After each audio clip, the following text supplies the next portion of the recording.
Hi and welcome to Literary Hype. I am Stephanie, your Literary Hype Woman, and today we have another author chat for you featuring Joy Hardwick.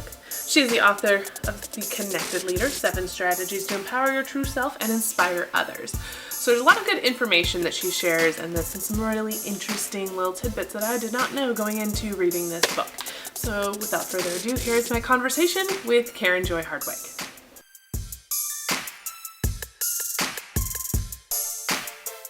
Welcome to Literary Hype. Hi. Thanks for joining me. So you wrote this lovely little book, The Connected Leader.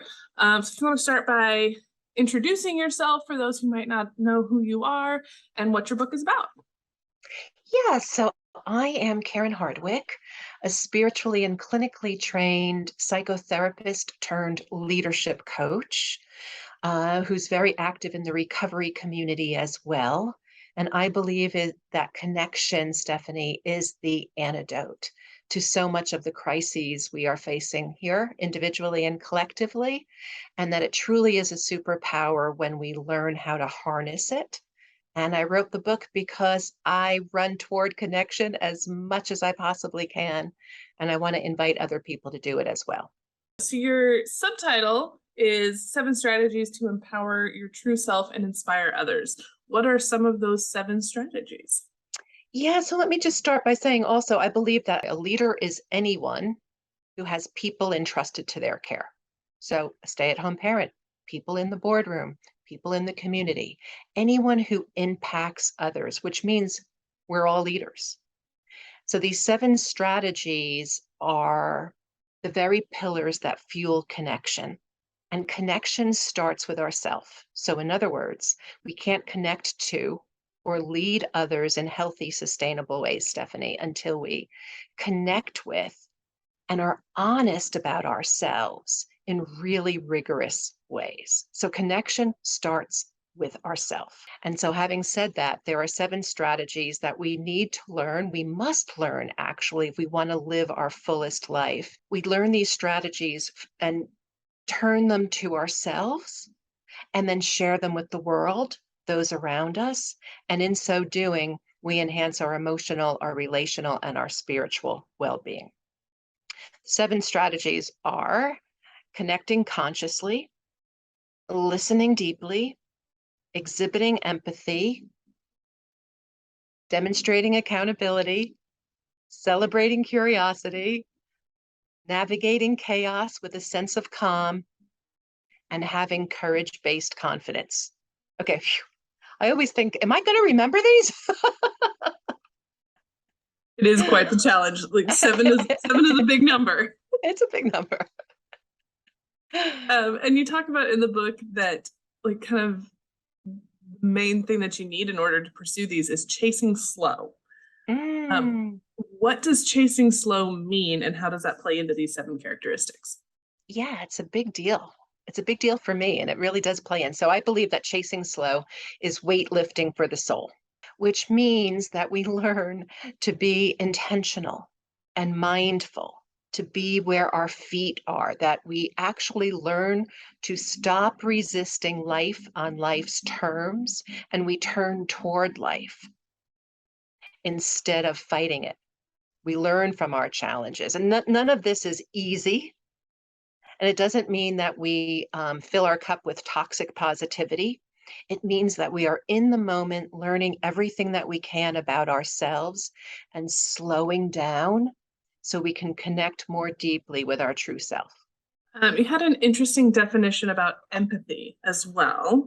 Okay. So talk about empathy and how you see it as a superpower in the workplace. I think that empathy starts out by understanding our own feelings. We can't hold sacred space for other people if we are not also showing ourselves empathy. So in order for empathy to really be effective, one, we need to first show ourselves empathy. If we judge ourselves unfairly, if we shame ourselves, if we don't give voice to what's going on inside of us, we're not going to be able to show up for our employees, our family members, our friends. Secondly, empathy is triggering. when we sit with someone else's pain, it can activate our own grief and our own stress and our own sense of vulnerability. Hence, even more important for us to feel like we're grounded in an anchor that supports us. And it needs boundaries. If empathy doesn't have boundaries, we can become empathy holics. Like we're just handing out empathy because it makes us feel good in the moment. And sometimes we can mistake empathy for not holding people accountable, giving people too much understanding, buying into excuses. We can be truly empathetic, um, and also say, you can find your way through this. I'm here for you. Thank you for telling me. And alongside empathy, like you have empathy for people who have traumas. How does having your own traumas that are unresolved still affect a leader? That's a great question. I see this all the time. Anytime any of us, whether we're a CEO, a stay-at-home parent, have things inside of us that are unresolved, and by the way, we all have unresolved stuff, no matter how much we're working on ourselves. But when stuff is unresolved, it starts to have a life of its own, and it finds ways to leak out. So we wind up bleeding on people who didn't cut us. We wind up lashing out as a way to handle our own stress. And a lot of this is unconscious, and that's the problem. It's unconscious. So we have to find ways, healers, guides, to help us unpack and to look below the waterline. You write about two different kinds of courage. You want to explain what those are and which is more important for a leader? Okay, you are really testing me. I'm glad I know my book. Two types of courage. The first type of courage is the more, commonplace sense of courage. It's functional courage, which means that we really understand what we need to understand in order to do our job, whatever our job may be. That we know the ins and outs of our crafts, that we're good at our skill, that that this is functional confidence. That's the question, Stephanie. There's two types of confidence. One is functional confidence, which is again when we really know our skills. The other that I talk about a lot in this book is what I call courage-based confidence. Okay. This is when we have taken a hero's journey, when we understand what it is, where we have come from, what we have gone through, and where we are going. That we have tapped into our own resilience, that we have learned how to rise up, that we have actually walked through some pretty tough stuff. And that gives us a sense of, oh, wow, I can do this. It wasn't easy. My heart might have been broken. I've just put one foot in front of the other, but somehow or other, I figured this out. And that means I can do it again. And that's the courage-based confidence that's super important for any of us who have people entrusted to our care. So the cover of your book features some aspen trees. You have a picture of them behind you. How does that relate to connection? This was fascinating to me. Oh, really? Okay. I love aspens because they are nature's way of celebrating connection. No matter how many aspens are in an aspen grove, the roots are all deeply entwined. So it actually forms one living organism. So much so that the aspens can tolerate stress that other trees cannot tolerate. They have a greater sense of resilience. They are actually known as nature's connected body. And I just love them. Everywhere I go, I'm like drawn to them. I had never heard that little bit of information that they're all connected. And that was just totally fascinating that they are like one organism in a way. Yeah, they are one organism, and they are so able to survive really stressful natural occurrences as a result of it. And how does that play into leadership? I think it plays into leadership. I think it plays into relationships. I think it plays into our spiritual development, how we connect with ourselves. Like the aspen, it's when we find courage, our own inner courage, that strengthens our roots. It allows us to dig, this connection allows us to dig deeper into our strength. It allows us to connect with others more powerfully. The more we know ourselves, the better we are able to lead and inspire others by how we behave, not by what we do. Because there's many a leader, right, who can command the stage and say fabulous things and people are applauding and yeah. And then we watch how they behave and it's completely different. And none of us can do this perfectly all the time, but it's about consistently doing it day in and day out. Do our words align with our actions? And the more we connect with ourselves, the more that's true. So this is a post-pandemic book. What did you learn about connection during the pandemic that has kind of changed your outlook on life? What a great question. I learned ever more how important it truly is. I also learned how important it is to be able to dive into solitude because a lot of us were left with a lot more solitude than we were familiar with, comfortable with, even. And I think that's when many, many people struggled. Pascal, the French philosopher, said that all men's, what he said was men's, but let me say all of humanity's struggles can be traced back to the fact that we can't sit alone with ourselves in a room, right? Yeah, you're nodding, so you're familiar with that. I probably messed it up a little bit, but you get the gist. And I think that the epidemic, look, no one wants to be isolated, and there was isolation, which is different than solitude. But I think it's shown a light on the fact that many, many people are not at all comfortable when all the outside distractions go away. So again, the antidote is about learning to sit with ourselves. The ugly kind of shadowy flaw stuffs that we run from, our flaws, but also the really wonderful magical pieces of ourselves. And we have a harder time doing that if we're constantly distracted by the shiny objects. So in writing this book, since you do have a lot of research involved, what was your process like for putting this all together? I have no idea, Stephanie. There was no process.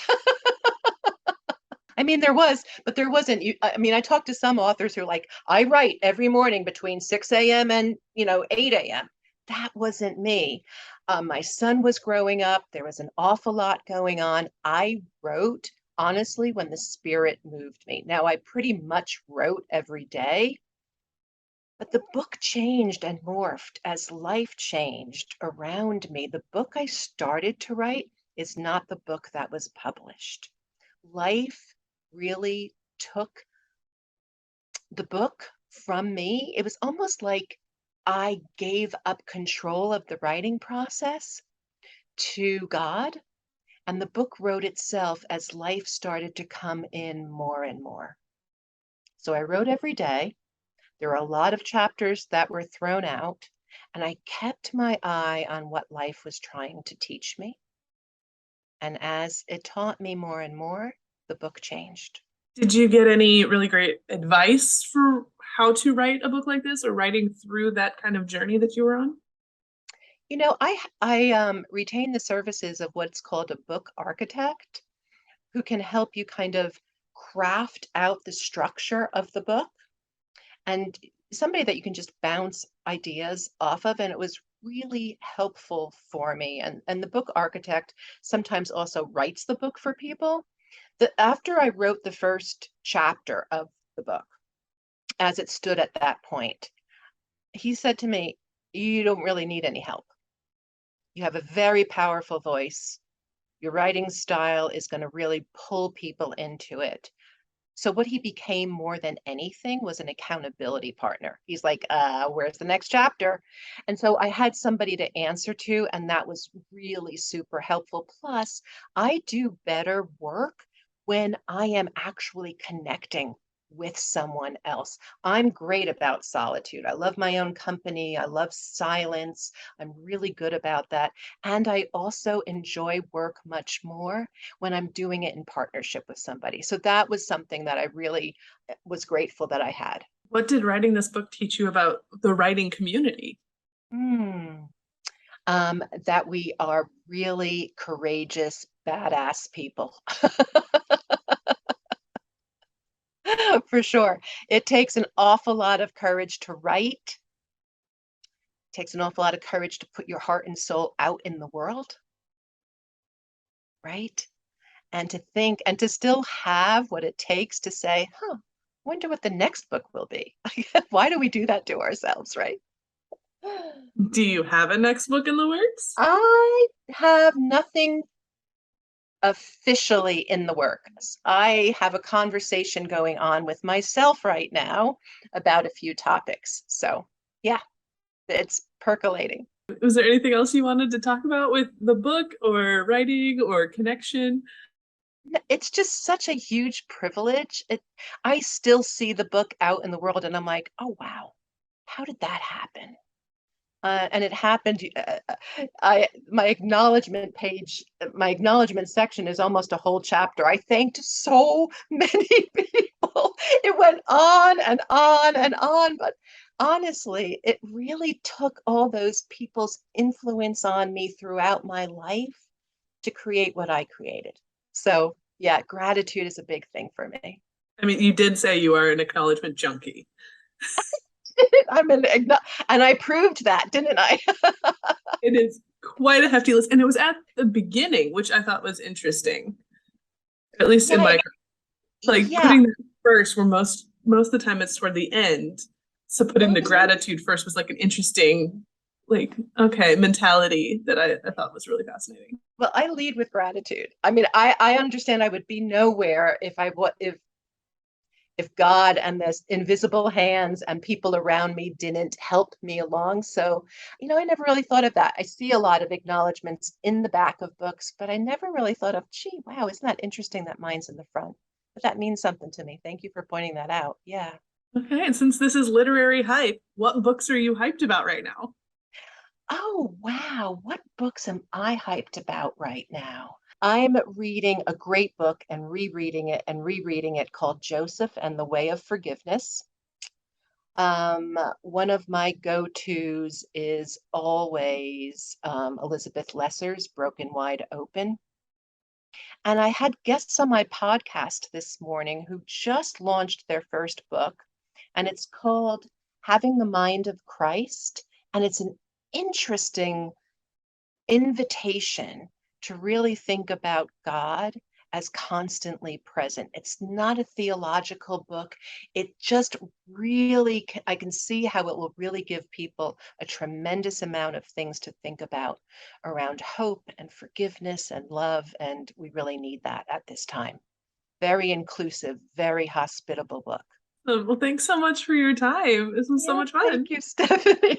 Thank you. We had a few good laughs, didn't we? Always. What is life without laughter? I don't know. That and gratitude. Yeah. Yeah, yeah. You gotta be thankful and enjoy it. Well, thank you so Thank very you. much for this.